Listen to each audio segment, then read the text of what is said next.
Hello, Scorpius Alpha here with another installment of Unbalanced Electrical Storm, Chapter 14, 6 months later.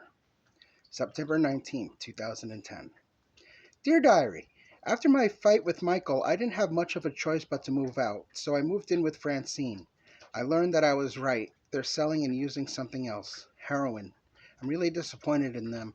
I thought they were better than that. Apparently not, considering the way I caught them was that they were shooting it up. It happened a couple months ago as I was coming home from work. I went to the room in my basement and changed, and when I went upstairs to say hi and get ready to smoke with them, I went to the living room and they were just sitting there on the couch with needles in their arms, almost passing out. The way things are going, I can tell they're probably going to get in trouble soon or die. And it breaks my heart because I never thought they'd fall like this. I don't know where they get it from considering Zach's dead, but in a city like this, I guess anything's possible. In other news, I got a job at Red Mart, a local grocery store.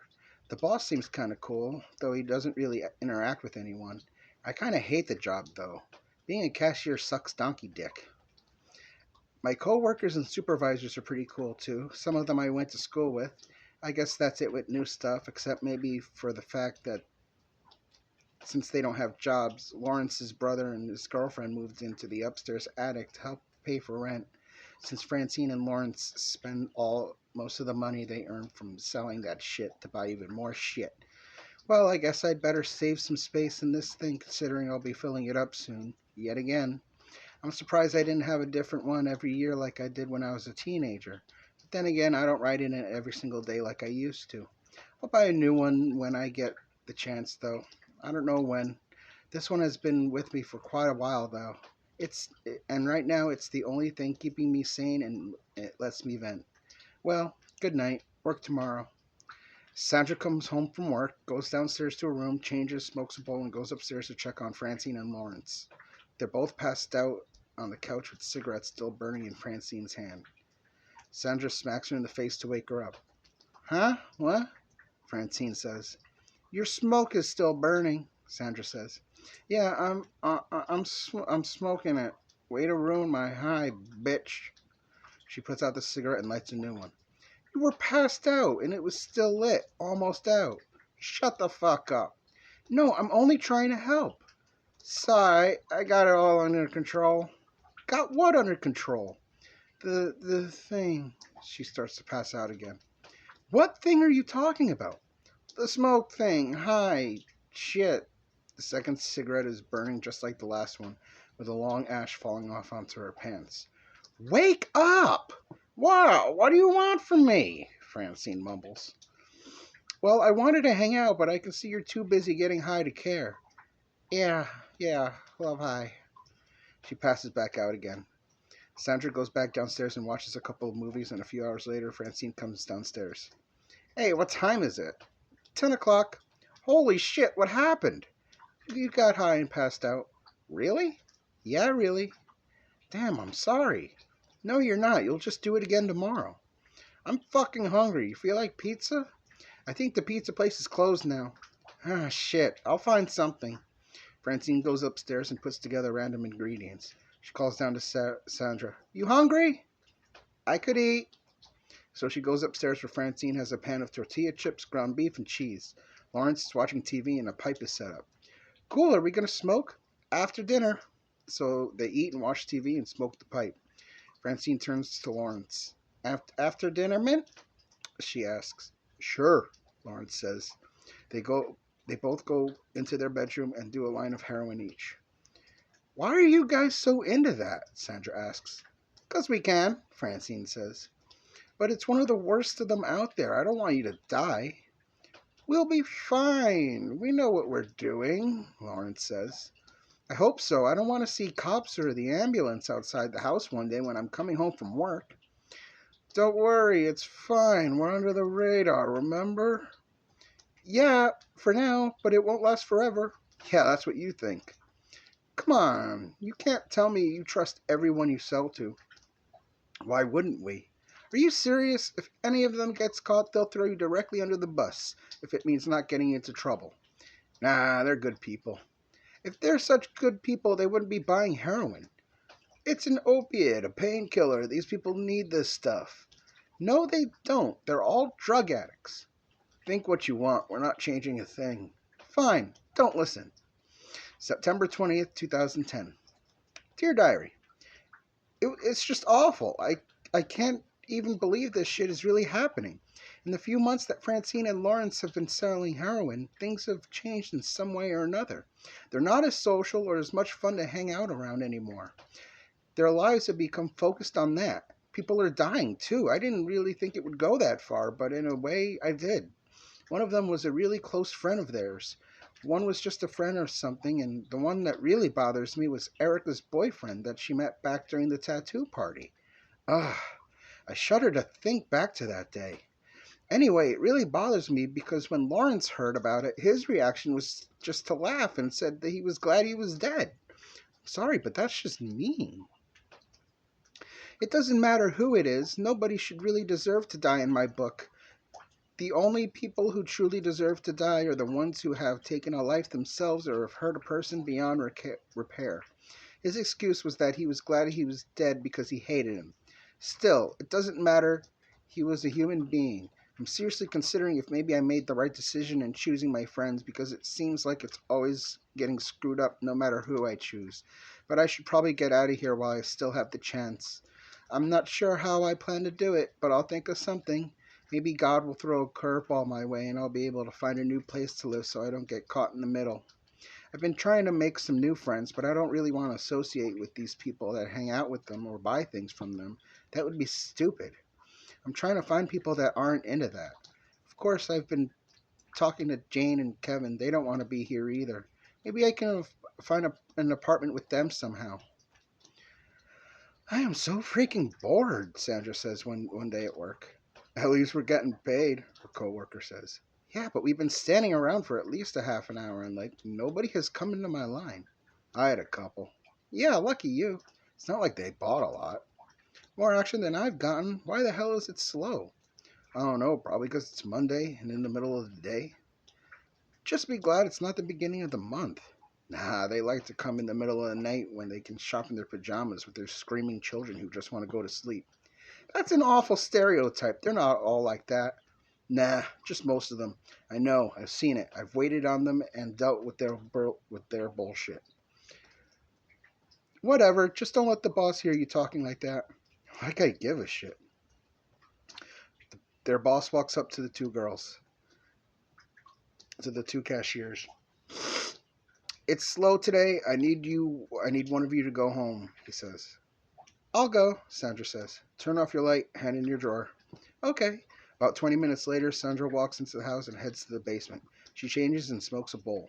She heads upstairs to check on Francine and Lawrence. The television is on, cigarettes are burning, and Lawrence is passed out on the couch.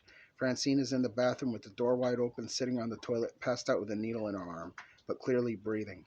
Frustrated, she goes upstairs to the attic where Jane and her boyfriend are watching TV. Hey, do you guys mind if I hang out with you two? I'm bored and the dope addicts are passed out blind down there.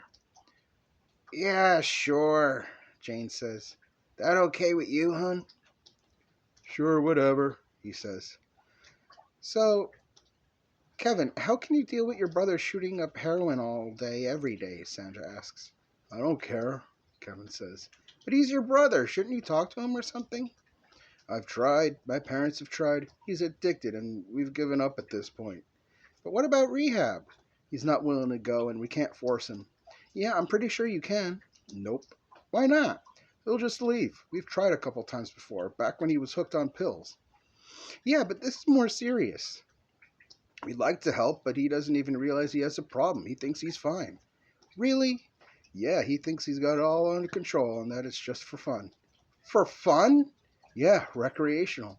He's passed out on the couch with a cigarette in his hand and she's passed out on the toilet with a needle in her arm. That can't be fun, ma'am. Yeah, well, I'm pretty done with them at this point. What do you mean? I mean, if they overdose or get caught, that's on them. They're adults and I'm done trying to help and the rest of my family agrees. Oh. Oh, hey, just so you know, we got someone coming over to hang out later if you're interested in staying to chill. Oh, yeah? Who? Good friend of ours, Tad. Oh, hey, I know a Tad. Well, lots of people have the same names. I mean, come on, I'm sure you've ran into other Sandras.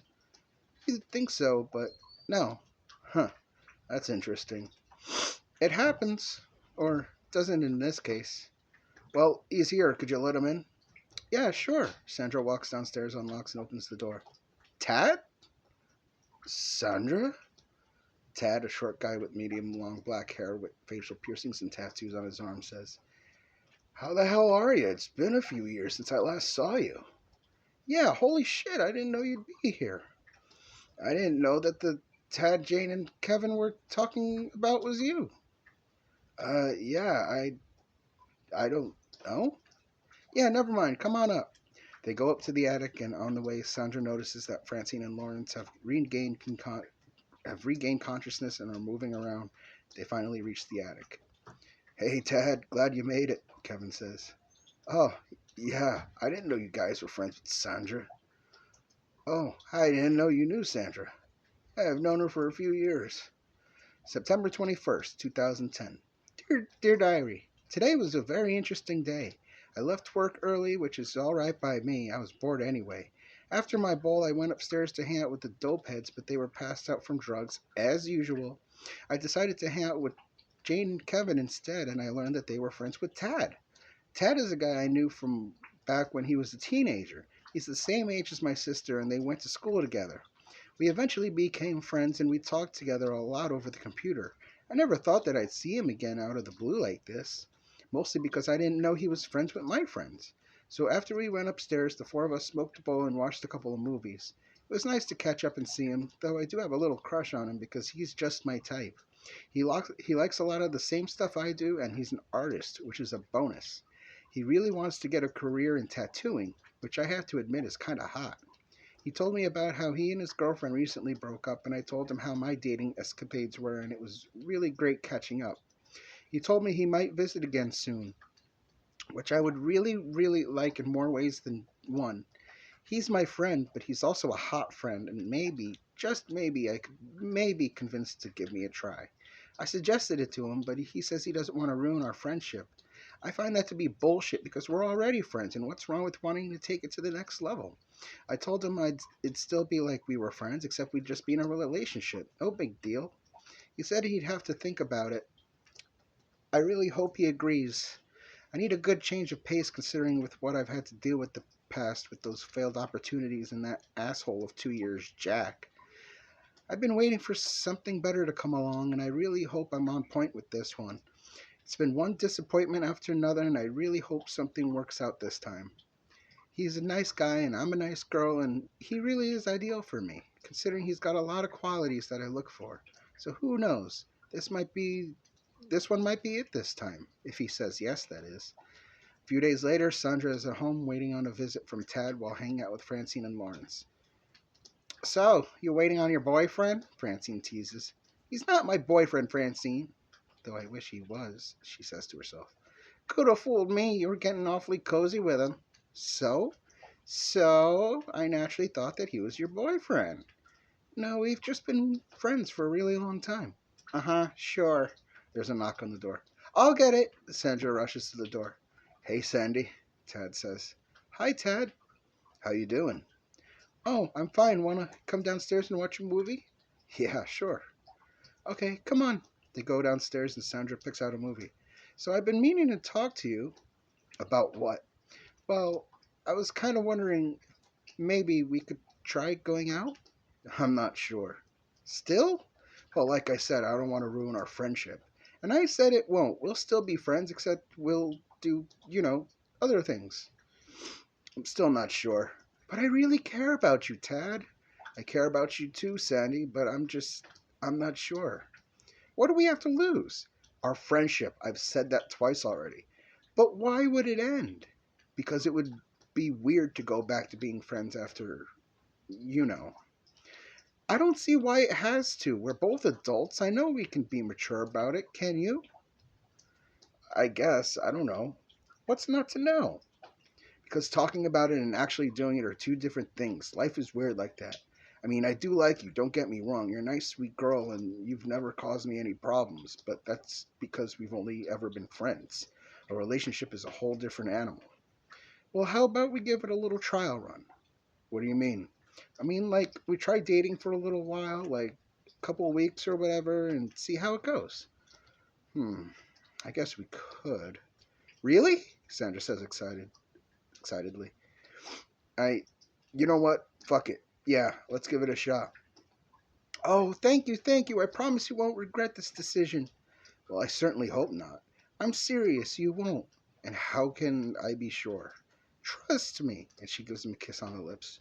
Do you want to go out on a date somewhere, get the feel of it? Yeah, sure. Where do you want to go? Well, maybe we could start off with dinner. That'd be nice. All right, let's go. So both Tad and Sandra go out to dinner and everything goes fine, and afterwards Tad drops Sandra off at her house. That was nice. I had fun. Know what? Me too.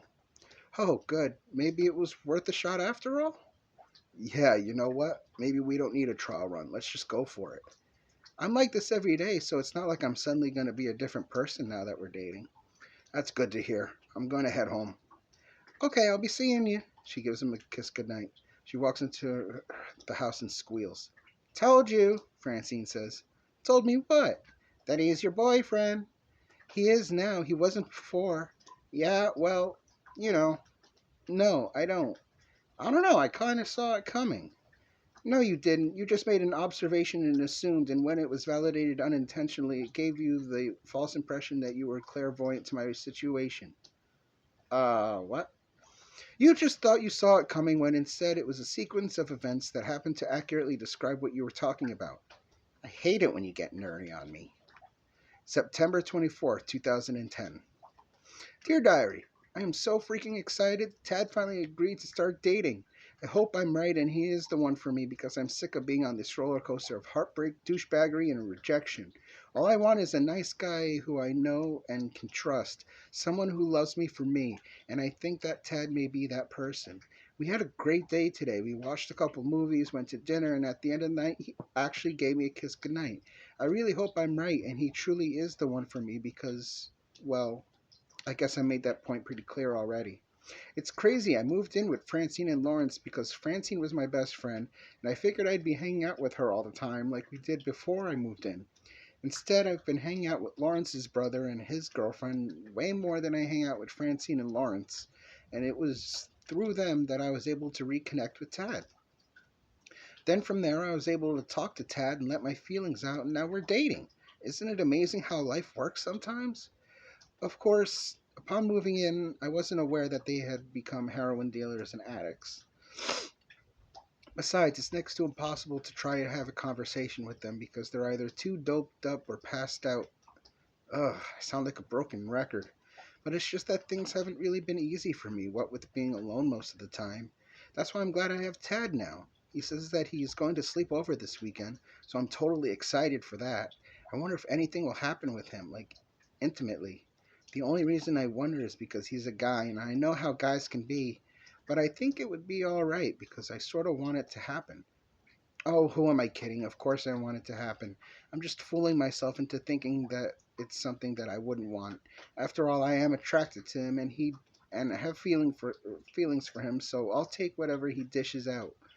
Well, perhaps I should end here. I'm running out of room and I don't have quite enough money for a new diary yet, so I kind of want to save the last page in case something happens or I get a new one. So, good night. A few days later, Sandra is at work waiting for customers. This is such bullshit. Who goes shopping at 2 in the morning? Hey, you're the one who volunteered for tonight's night shift, the night manager says. So what am I supposed to do in the meantime? I don't know, just wait, I guess.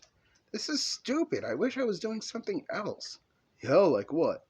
I don't know, maybe my parents were right. Maybe I should have stayed in school. Oh? What'd you go to school for? Oh, I went to school for education. Wanted to be a teacher. Why'd you quit? The pressure was getting to me, and it was taking too long for me to get my degree. What should have taken me 2 years to do ended up being 4. Oh, I see. Yeah, plus I thought just working would be a better option because of the fact that there wouldn't be any pressure to try and pass it or fail at what I'm doing. Sounds stupid.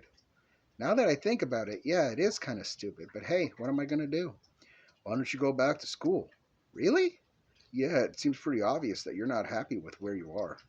I didn't think I'd hate retail this much. So what are you going to do about it? You're probably right. I should really go back to school. Hey, I wish I had gone when I had the chance. Now look at me. I'm 45. I've been working here for 10 years and won't get to retire. I'll work here until I die. It's not like they offer health benefits or anything here. Hell, I don't even get a pension. That sucks. Tell me about it. Well, I think I'll consider it. You definitely should. The rest of the night passes on, and Sandra goes home to find Francine and Lawrence awake and watching television. What are you guys doing up so early? Nah, we're up still, Francine says. Why? Because we're out of dope and can't sleep? That's pretty sad. What? You're so addicted that you can't even function without it anymore. No. Yes, it's obvious. Look at you guys. You look like a couple of fiends. What? No, we're fine. If you were fine, you wouldn't be shaking and stuff. You'd be talking to me as calmly as I'm talking to you. Shut the fuck up. I told you, we're fucking fine. Thanks for proving my point. Get the fuck out. Get the fuck out of our house. Just try and get some sleep. I'm going to bed. Get the fuck out. Fine. Sandra goes downstairs to the basement into her room and falls asleep almost instantly. When she finally wakes up, she calls Tad and he comes over after 15 minutes. Hey, thanks for coming over. Full? Sure, Tad says. I love wake and bakes. They smoke and sit for a little while. Thanks for coming over. I really needed you here. Francine and Lawrence are insufferable without their drugs. Withdraw? Yeah. I'm really sorry you have to live in these kinds of conditions. Yeah, well, it happens. I wish there was something I could do to help. Nah, it's all right. You being here is enough for me. She puts her head on his shoulder. Well, whatever helps, I guess. I was surprised they didn't say anything when I got the door to let you in. Maybe they finally fell asleep. I hope so. Should we check on them anyway? Yeah, I guess.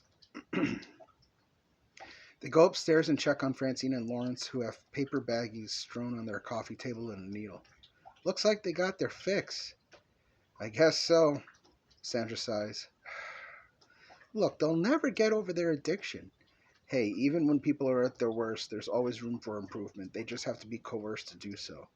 I've tried, though. You can't give up. You can't give up, though. She's your best friend. You have to remind her how life good is without the heroin. I don't know if she'll listen to me. I told you this. You can't give up, though. Come on, let's go to your room and catch a movie. September 27th, 2010. Dear Diary, well, this is it. The last page of my current diary. Looking back, it seems like it's been one shitstorm after another, and I hope the next one will look nicer and not so beat up, both inside and outside. Good news is now that I have Tad, my life is slowly getting better, and who knows, maybe one day we can move together, and I think I'm getting ahead of myself. But hey, a girl can dream, can't she? I'm trying to think and be positive. I'm going to I'm going to go back to school so I'm not trapped in that red hell that I have to slave through day after day. I don't get paid nearly enough to deal with the bullshit that goes on there. Hopefully I'll have Tad by the time I finish school and then things can really kick off. I haven't talked to Michael in months and he hasn't contacted me. Oh well, I guess our friendship wasn't as much of anything as I thought. 14 years down the drain, just like that. Francine, on the other hand, is just being stubborn. She thinks she's fine, but she's not, and I'm afraid that things might end with her, too, just because she can't get over her addiction, which has become the most important thing in her life right now. Looking back, I was a fool to stay with Jack as long as I did, and I made plenty of dumb decisions during that time. I don't know what I was trying to accomplish or prove, but I'm glad it's all over. Well, I'm running out of room, and it's been a hell of a ride. Hopefully this is a sign. New book, new start, new life. Goodbye, old friend. See you in the archives with my other ones. And that concludes Book 1 of Unbalanced Electrical Storm. If you like the story so far, please subscribe.